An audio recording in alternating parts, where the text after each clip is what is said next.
সাংবিধানিক body hold করছেন custodian. আমি sorry to say with heavy pain আমি বলতে বাধ্য হচ্ছি যে তাদের অনেক কিছু করার থাকলেও তারা করেন না। আমি মাননীয় গভর্নরকে বলবো কালকে ফিরে এসে তিনি সরাসরি যেন সেন্ট্রাল গভর্নমেন্টকে লেখেন যে পশ্চিমবঙ্গে 355 করে মমতা ব্যানার্জি ভোটে জিতেছেন 21 সালে, তার নির্বাচন 26-এ আছে, তাকে 26 অবধি মুখ্যমন্ত্রী থাকতে দেওয়া হোক। তার অর্থনৈতিক প্রশাসনিক ক্ষমতায় হাত দেওয়ার দরকার নেই, কিন্তু তার কাছ থেকে পুলিশটাকে কেড়ে নেওয়া হোক। This is the high time. 355 recommend করে উপদ্রুত ঘোষণা করে মণিপুরের মতো সমস্ত থানাগুলোকে নিয়ে নেওয়া উচিত এবং এখানে পশ্চিমবঙ্গে ল অ্যান্ড অর্ডারের অ্যাডভাইসার নিয়োগ করে দেওয়া উচিত। যেমন মণিপুরে ex DG CRPF Kuldeep Singh আছেন, এখানেও কোনো কম্পিটেন্ট অফিসার যারা কাশ্মীর থেকে শুরু করে অনেকগুলো অপারেশনে সাকসেস হয়েছেন, তাদের মতো কাউকে এখানে ল অ্যান্ড অর্ডারের অ্যাডভাইসার করে পার্টিকুলারলি আমাকে নাম চাইলে আমি দিয়ে দেবো 40 থেকে 50টা পুলিশ স্টেশন এরিয়া এখানে ল অ্যান্ড অর্ডারকে পুরো সিজ করে নেওয়া উচিত।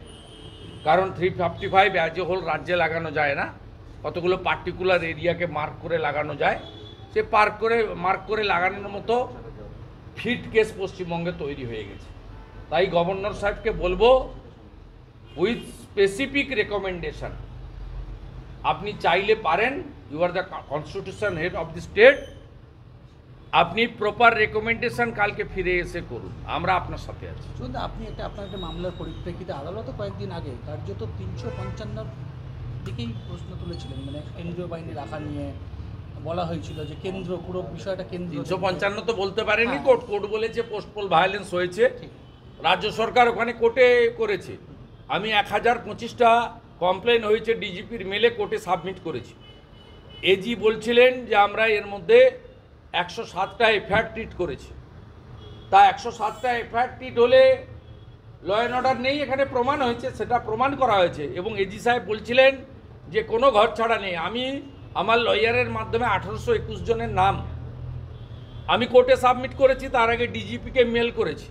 অতএব প্রমাণ হয়ে গেছে। Honourable justice, senior justice Harish টান্ডনজির ডিভিশন বেঞ্চ তারা ক্লিয়ার বলে দিয়েছে যে পশ্চিমবঙ্গে পুলিশের role to save the democracy, to prevent the incident after counting, police fail করেছে। সেন্ট্রাল গভর্নমেন্টকে এবং এমএইচকে অ্যাম্পল স্কোপ দিয়েছে যে তারা যতদিন খুশি সেন্ট্রাল ফোর্স রাখতে পারেন এবং ডু দ্য নিডফুল, যেটা দরকার সেটা করতে পারেন। কিন্তু কুচবিহার এবং আপনার চোপড়ার ঘটনা, তার সঙ্গে আরও দুটো আপনারা অমিট করে যাচ্ছেন, এটাও খুব ইম্পর্টেন্ট। রঘুনাথগঞ্জ 2 মুর্শিদাবাদ জেলার রহিম শেখ জল এবং রাস্তার দাবিতে পাবলিক পঞ্চায়েত অফিসে গেছিল অ্যাজিটেশন করতে। তিনি দুটো বোম হাতে নিয়ে ছুটতে ছুটতে পাবলিককে ডিসপার্স করছেন পঞ্চায়েত অফিসের সামনে থেকে। He is a elected member, his name is Rahim Sheikh, he belongs to Trinamool Congress. Trinamool Congress is the ruling party of the state.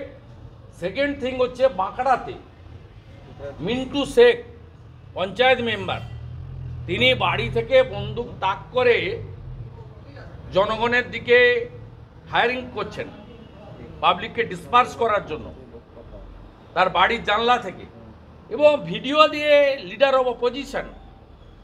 আমি একটা রেসপন্সিবল পোস্ট হোল্ড করছি, আমি করার পরেও স্টিল নাও রহিম শেখকে এবং মিন্টু শেখকে পুলিশ অ্যারেস্ট করেনি, বোমা বা বন্দুক রিকভারি পর্যন্ত হয়নি। This is the actual ground reality of West Bengal. অতএব স্বাভাবিকভাবে শুধু যাওয়া আর আসা নয়, যার যা ক্ষমতা আছে সেটা প্রয়োগ করা দরকার এবং মাস এজিটেশনও দরকার। ওয়েস্ট বেঙ্গলে মাস এজিটেশনও দরকার এবং আমাদের মহিলা এমএলএরাও যেমন করবেন, আমিও পাবলিককে জড়ো করে আমরাও আগামী দিনে আরও বৃহত্তর আন্দোলনের দিকে আস্তে আস্তে ধীরে ধীরে যাব। জুডিশিয়ারির কথা বলছিলেন, সংবিধান চালু হয়েছে, তৃণমূল তো ভয় পাচ্ছে না যে নতুন আইন চালু হয়েছে 150 বছর। এই আইনে এমন কিছু আছে যেটা পুলিশের মিথ্যাচার বন্ধ হয়ে যাবে। এভিডেন্স অ্যাক্টে যা বলে গেছে, এই যে ফলস কেস হয়, আমার নামে যে 45 কেসেস, এই কেস তো দাঁড় করাতে পারবে না। অনন্তকাল ধরে চার্জশিট না দেওয়া, কোর্টে কেস ডায়েরি প্রডিউস না করা, এ তো টাইম বেঁধে দিয়েছে যে 3 দিনের মধ্যে সিডি দিতে হবে, 1 মাসের মধ্যে ইনভেস্টিগেশন কমপ্লিট করতে হবে। এই যে তৃণমূলের যে পুলিশ কাস্টডিতে চাওয়া, অ্যান্টিসিপেটরি বেল চাইলে সিডি প্রডিউস না করা, অনন্তকাল ধরে চার্জশিট না দেওয়া, এভিডেন্স ট্যাম্পার করা। আজকে আপনার যে কোনো ভিডিও ফুটেজ, মোবাইল ফোন, যে কোনো সিসিটিভি ফুটেজ, তাকে এভিডেন্স অ্যাক্টের বাইরে ছিল, সেগুলো এনেছে। এতে খুব মানে স্টিপুলেটেড টাইমের মধ্যে যারা নির্দোষ তারা স্বস্তি পাবে, আর যারা দোষী গিল্টি তারা পানিশমেন্ট পাবে। এই দুটো জিনিস থাকার জন্য পুলিশ মন্ত্রী মমতা ব্যানার্জি যে ব্যবসাটা এখানে চালিয়েছেন 13 বছর ধরে, এনডিপিএসের কেস, 307-এর কেস, নানা ধরনের কেস, এই ব্যবসাটা যখন আইন এনফোর্স হচ্ছে তখন এগুলো করতে চাচ্ছেন। এটা তো এখন ইরেলিভেন্ট হয়ে গেছে। আজকে এনফোর্স হয়ে গেছে, বাকি আজকে অনারেবল হোম মিনিস্টার, যিনি এই ধরনের সিদ্ধান্তের মেন আর্কিটেক্টার, তিনি বলেছেন বাকিগুলো 15 আগস্টের মধ্যে তিনি সবটা রোল আউট করে দেবেন এবং সুপ্রিম কোর্টকে কনফিডেন্সে নিয়ে। আপনি রাজশেখর মন্ত্রের একটা রায় ছিল যে সিভিক ভলেন্টিয়ারদের ব্যবহার করা যাবে না ল অ্যান্ড অর্ডার সিচুয়েশনে। আজকে দেখা যাচ্ছে সিভিক ভলেন্টিয়ার হাতে লাঠি নিয়ে রোগীর আত্মীয়দের মারছে। ন্যাশনাল মেডিকেল কলেজের সব জায়গায় সিভিক ভলেন্টিয়াররাই করে, ভোটও করলো সিভিক ভলেন্টিয়ার। এই সম্ভব? মানে আইনকে যিনি বিচার না, এরা বিচার মানে না তো। মুখ্যমন্ত্রী তো সরাসরি বলেছেন ওবিসি রিজার্ভেশন নিয়ে জাজমেন্টের পরে, যা আমি মানি না। এবং তারপরেও সুপ্রিম কোর্টের চিফ জাস্টিস, হাইকোর্টের চিফ জাস্টিসের সঙ্গে মিটিং করে জ্ঞান দিচ্ছেন যে জুডিশিয়ারিকে নিরপেক্ষ হতে হবে। কি নিরপেক্ষ হতে হবে? আপনি একমাত্র পলিটিক্যাল পার্সন আফটার ইন্ডিপেন্ডেন্স যাকে মহামান্য বিচারপতি কৌশিক চন্দ্র ফাইন করেছেন 5 লাখ টাকা, এবং আপনাকে 5 লক্ষ টাকা নিজের অ্যাকাউন্ট থেকে দিতে হয়েছে। ক্যালকাটা বার অ্যাসোসিয়েশনের অ্যাকাউন্টে টাকা আছে 5 লক্ষ টাকা। আপনি একমাত্র লোক। এত বড় স্ট্রিকচার এবং পানিশেবল মানে জাজমেন্ট, এবং উনি আপিল করতে পারেননি সুপ্রিম কোর্টে। 5 লক্ষ টাকা ওনাকে দিতে হয়েছে স্টিপুলেটেড টাইমের মধ্যে। অতএব উনি ঘোষণাই করেছেন, আমি মানি না। আজকে পশ্চিমবঙ্গে একটাও চাকরি হবে না। কেন হবে না? তার কারণ হচ্ছে 2010 সালে পর থেকে ওবিসি সার্টিফিকেট বাতিল হয়েছে। আপনি ওবিসি রিজার্ভেশন দিয়ে রেখেছেন 6-4, ওবিসি এ আর বি। ওবিসি রিজার্ভেশন ছাড়া 100 পয়েন্ট রোস্টার ছাড়া আপনার রিক্রুটমেন্ট হবে না। আপনি বলছেন আমি ডিভিশন বেঞ্চের কলকাতা হাইকোর্টের জাজমেন্ট মানি না। সুপ্রিম কোর্টে কবে যাবেন কি না আমি জানি না। যতক্ষণ না সুপ্রিম কোর্ট থেকে আপনি এটা স্টে করতে পারছেন বা নাল অ্যান্ড ভয়েড করাতে পারছেন, ততক্ষণ এই জাজমেন্ট থাকবে এবং কোনো রিক্রুটমেন্ট হবে না। এত গোয়ার তুমি কেন আপনার? অর্থাৎ যে সরাসরি বলে আমি হাইকোর্টের জাজমেন্ট মানি না, তার কাছে রাজশেখর মান্তার জাজমেন্ট কি আছে? সুগন্ধ, আপনি এর আগেও রাজ্যের আইন শৃঙ্খলা নিয়ে বারবারই কেন্দ্রকে চিঠি লিখেছেন, স্বরাষ্ট্র মন্ত্রক থেকে শুরু করে প্রধানমন্ত্রীকে।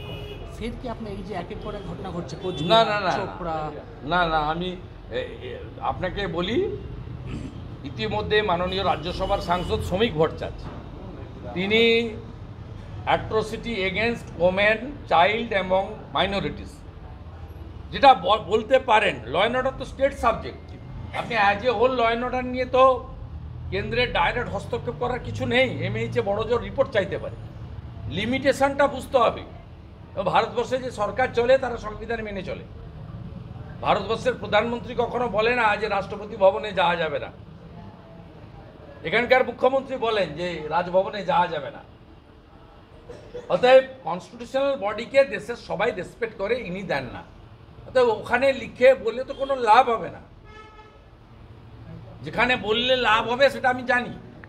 একটা রাস্তা, একটা বিধানসভার ফ্লোর, আর একটা জুডিশিয়ারি, তিনটে জায়গায় লড়াই করলে লাভ হবে, তিনটে জায়গায় লড়াই হবে। লড়াই হচ্ছে বলেই সিপিএম কংগ্রেস অপ্রাসঙ্গিক, BJP ফরমেটেবল, dependable and strong alternate. উনি জল মিশিয়ে 2,71,00,000, আমরা জল না মিশিয়ে 2,33,27,000। বলছি আপনি তো আবার দিল্লিতে যাচ্ছেন, দিল্লি যাচ্ছেন আবার? না, আমার কোনো প্রোগ্রাম নেই। আর দিল্লি ভারতবর্ষের বাইরেও নয়, আমি এক্স এমপিও বলি। কখন যাব কখন আসবো যেটা দরকার মিডিয়াকে জানাবো। আপনাদের ওগুলো গল্প করার মতো ওগুলো অনেকে করে, এয়ারপোর্টের সামনে মিডিয়া ডেকে রাখে, এয়ারপোর্ট থেকে বেরোন না। আমি এসব কারবার থাকি না। যেটা দরকার বলি, কোঅপারেট করি, যেটা দরকার নেই আপনার জানারও দরকার নেই। আমার তো নিজস্ব কিছু কাজ থাকে। শুনুন, এই যে আপনি বলেছেন যে সিএসসি, কিন্তু আপনি লাস্ট এক্স হ্যান্ডেলটা দেখেননি তো আমার। 2 বলে একটা দিয়েছেন। নো, 2 তো দেখে নিয়েছেন অনেক আগে। আমি একটু আগে করেছি একটা, আমাদের অরূপকান্তি দিগর আরামবাগের প্রার্থী, তিনি ইলেকশন পিটিশন করছেন। আমি কাউন্টিং এজেন্ট সম্রাট মিত্র, যিনি হরিপাল বিধানসভার একটি টেবিলে কাউন্টিং এজেন্ট ছিলেন বিজেপি, তিনি আমার কাছে এআরও বা আরও ডিক্লিয়ার করা রেজাল্ট পাঠিয়েছেন। তাতে আরামবাগ লোকসভা কেন্দ্রের হরিপালের 236 নম্বর বুথে বিজেপি প্রার্থী অরূপকান্তি দিগর পেয়েছেন 254টা ভোট। টিএমসি প্রার্থী বাগ মিতালি, মানে মিতালি বাগ, পেয়েছেন